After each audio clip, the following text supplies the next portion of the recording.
Welcome to my YouTube channel.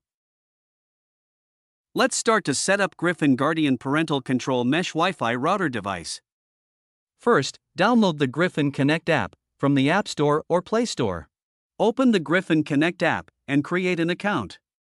Now log in and follow the instructions step by step. During the setup process, the app will ask you to scan the QR code. Your QR code can be found on the bottom of the Gryphon router. Now, plug one end of the Ethernet cable to Gryphon's Internet port. Then, plug the other end of the Ethernet cable to the Ethernet port of your modem. Plug in the power adapter for Gryphon router. Wait for the light on the bottom of Gryphon router to start flashing.